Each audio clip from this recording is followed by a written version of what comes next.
Hello! Andito tayo ngayon guys sa isang area which is kung saan tayo mag-relax. Actually, ang dami natin ginawa noong nakaraan. So, meron tayong mga clients sa ating mga footage direct at sa ating mga coverage, you know? So, ngayon, dito naman tayo. Papasyal ko kayo rito sa napakagandang seashore dito sa La Union, no? Clever Surigao del Norte, which is na ayan ang matatanaw natin dito guys. Yan, isang napakagandang nature, tapos dagat at mostly low tide guys. Ayan, sobrang ganda, sariwa yung hangin at syempre ang daming mga tao sa beach. Ayan yung part, maraming mga resorts dyan guys sa gawin na yan. May ano na yan, ang daming mga resorts dyan.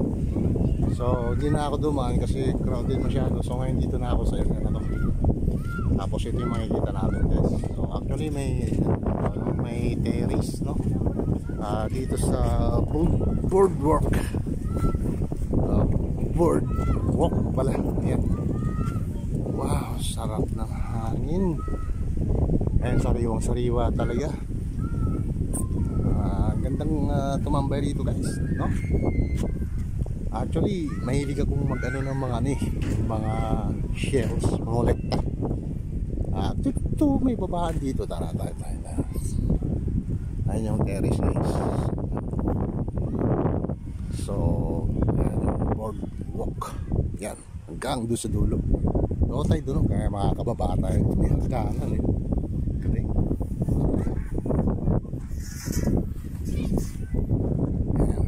Tara tayo guys. Malakas ang hangin kaya ang audio natin medyo maingay. Ganun sigurado. Ayan guys. Wow, may aso pa rito. So na-chimpo rin natin sa wakas guys na low tide siya, no? So ito yung itsura niya kapag low tide siya rito. Actually madalas natin mapagliparan ng drone to eh, pero ito ngayon ayan, no? May mga nag-ano pa sa baba ng ng tulay, no? So dito naman sa gawing to may white sand dyan, yan, no? Madalas ako maligo dyan, lalo pag yung gabi, overnight kayo tapos may buwan, aninag mo yung white sand yan. Kahit magugulong-gulong ka dyan kapag yung bahagya lang yung high tide nya, yun nga, yung may tubig, ang sarap maligo. Tsaka masarap mag-overnight dyan guys yung area niya. Ito kasi yung katawagin nila isang pagitan, no? Tapos ito yung part na to, yun nga, La Union. Ito part to hanggang dun sa dulo. Yan. So relax ka talaga guys. Sobra sarap ng hangin, no?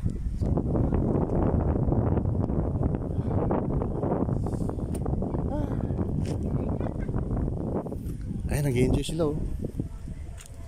May dalawang aso rito. Cute. Wow, nagkaling yung cute naman. Hello doggy. Kumusta kayo? Kumusta kayo doggy? Actually pag ganitong oras talagang may makikita ka rito mga mga shell, no?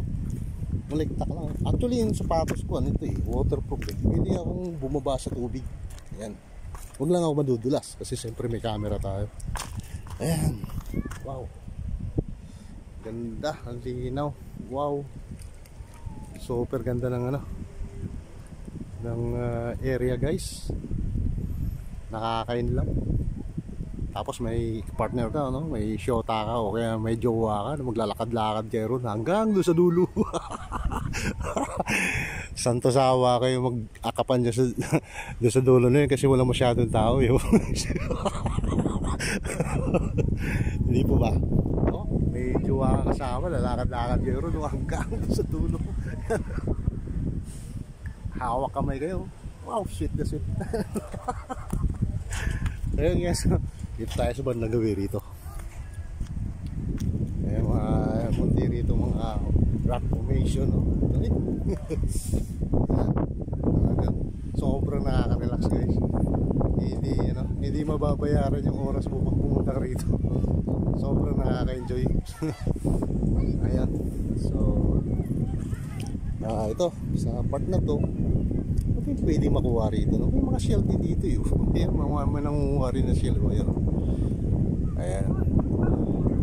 Ayan, si Nanay Daling, no? May-ari na. Siya yung may-ari na. Nanay Daling. Okay guys, no? Dito tayo. Dito tayo rito. So, sa luwi rito, makikita natin.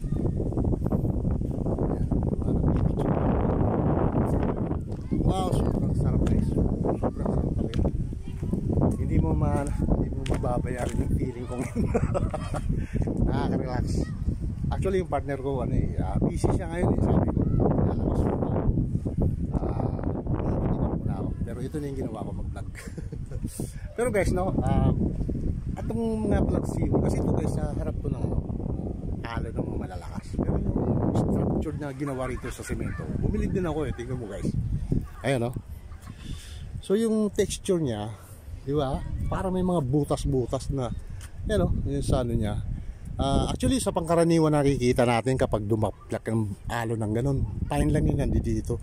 Parang pumuputok siya. Ito kasi naka-curve, no? So hindi mababasa yung part doon sa taas. Hindi siya mababasa yung mga natao ron. So actually mataas to lagpas tao no? Taas yun. So ito kasing purpose nito, kapag yung tinamaan siya ng alon, durog na siya. Hindi na siya yung solid talaga na durog na siya. So pag tumama doon sa kanto na yun, wala na. Mahina na yung person niya kasi kinain na yun. Pumasok na siya rito sa mga butas Galing, no? Ayan, hanggang doon sa dulo yan guys, doon hanggang doon niya sa malayong na ron. Talagang panay ganun yung makikita mo. So madali sabi, pag tumama yung alon, hindi siya masisira. Kumbaga yung person niya durog na, di ba? Galing, no? So yung mga engineering talagang pinabibilib tayo.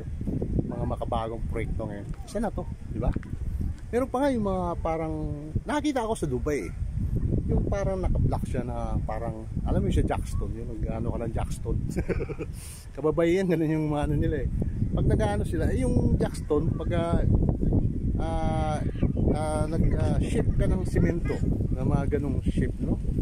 Pag tatambak-tambak mo ng ganun, pag dumami yun, hindi na mahahatak ng alon yun, or hindi na tatangay ng alon yung mga piece ng concrete na yun. Kasi maghahawak na sila kumbaga restruct siya ng matibay, no?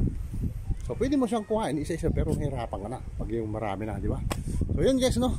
Ang galing, sobrang galing dito guys, talagang super nakakamangha. So hanggang gusto dulo, napakatibay. Ando dun yung yung isang slogan ng Clever nun, no? Na words na 3D text. So yun guys, no? So yung mga part na yan, yung Lapinigan, ay yung Taganito, Orbis Tondo, tapos Panataw, no? Panataw, ayan. Dito yung Osok Beach, no? So sa likod ng island. So yun guys, no? So maraming salamat sa inyong panonood. Experience mo tayo guys dito sa napakagandang mga nature natin nakikita sa araw na to. So naway